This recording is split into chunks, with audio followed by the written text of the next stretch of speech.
সুন্দর পাখিদের দেখতে দেখতে সমুদ্র উপকূলে ঘুরে ঘুরে একটি সুন্দর মন্দিরের দর্শন করতে আজকে আমরা যাব গঙ্গাসাগর। খুবই সুন্দর একটি মন্দির সমুদ্র উপকূলে, কপিল মুনির আশ্রম। হ্যালো গাইস, তোমরা সবাই কেমন আছো? আশা করছি সবাই ভালো আছো। আরেকটা নতুন ভিডিও তোমাদের স্বাগত। আজকে আমাদের বিশেষ ভিডিওটা হলো আমরা আজকে সবাই গঙ্গাসাগর যাব। দেখছি আমার পেছনে আমার বন্ধুরা আছে, তো আমরা বেরিয়ে পড়েছি। তো আজকের ভিডিওটা খুব চিপ বাজেটে গঙ্গাসাগর কীভাবে ঘুরতে হয় সব কিছু অল ডিটেলস দেখাবো। আপাতত আমরা খড়গপুর স্টেশনে আছি, এখান থেকে লোকাল ধরবো আর আপনাদের পুরো জার্নিটা শেয়ার করবো আর পুরো ভিডিওটা দেখাবো। তো ভিডিওটা শেষ থেকে শুরু অবধি দেখবেন। আর কেমন লাগলো অবশ্যই কমেন্ট মেসেজ জানাবেন। খড়গপুর স্টেশন থেকে 50 টাকার টিকিট কেটে আমরা চলে গেলাম হাওড়া। আমাদের জার্নিটা শুরু হচ্ছে খড়গপুর স্টেশন থেকে। দূরত্ব এখান থেকে গঙ্গাসাগরের 500 কিলোমিটার। হাওড়ায় স্টেশনে নেমে আমরা প্ল্যাটফর্মের দিকে রওনা দিলাম। প্ল্যাটফর্মের তোমার বাস ধরে চলে গেলাম তোমার শিয়ালদা স্টেশন। ভাড়া নিল 15 টাকা। আমরা ফাইনালি তো হাওড়া থেকে শিয়ালদা চলে আসছি। আর এখান থেকে দেখে যে স্টেশন, আমরা এখানে শিয়ালদা স্টেশন থেকে কাকদ্বীপের জন্য মানে লোকাল ধরবো। আর এখান থেকে আমরা চলে যাবো পুরো কাকদ্বীপ। তো পুরো জার্নিটা আপনার সঙ্গে থাকুন আর পুরো ভিডিওটা লাস্ট অবধি দেখুন। এবার কাকদ্বীপ স্টেশনে পৌঁছে গেছি। এই তো ট্রেন কাটিয়ে দিয়েছি, এখানে রাতটা কাটাবো আর সকালবেলি আবার গঙ্গাসাগরের জন্য বেরিয়ে পড়বো। তো আজকের রাতটা এখানে কাটাবো। তো গুড নাইট।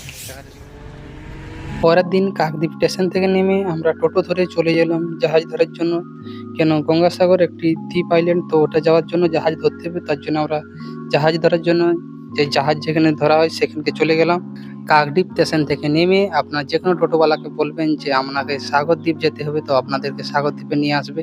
তো এখানে সাগরদ্বীপের ভাড়া মাত্র জাহাজে এই ধার থেকে সেই ধারে যাওয়ার জন্য মাত্র 9 টাকা নেই। তো এখান থেকে টিকিট কেটে চলুন এবার আমরা জাহাজে রওনা দিই। সবাই এই গঙ্গাসাগরের জন্য জাহাজ নিয়ে ফেলেছি। দেখতে পাচ্ছি যে আমার সাথে আমার বন্ধুরা আছে, আমরা সবাই নিয়ে পড়েছি সমুদ্র নদীতে আমরা উঠে পড়েছি। পেছনে দেখছি লোকাল বোর্ডে ধরে গেছে। এবার আমাদের জন্য ছাড়বে সকাল 6টা বাজে।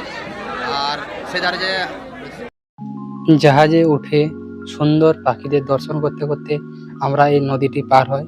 এই নদীটি হুগলি নদী।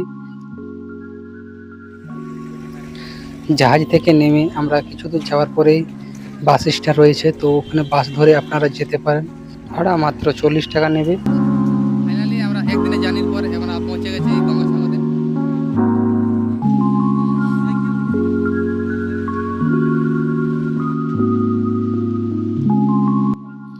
যেহেতু সাগর দ্বীপে স্থিত, সাগরের আনন্দ কি নেব না, তাই সমুদ্রে এসে পড়লাম সমুদ্রের জলে আনন্দ উপভোগ করার জন্য।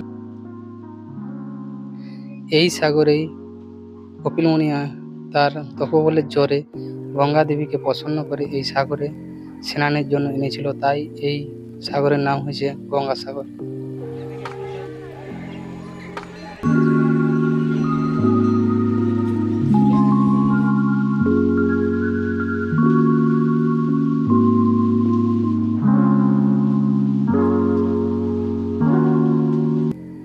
সমুদ্র অনেকক্ষণ ঘোরাফেরার পর এবার মন্দিরে দর্শন করার জন্য ভেতরে যাচ্ছি।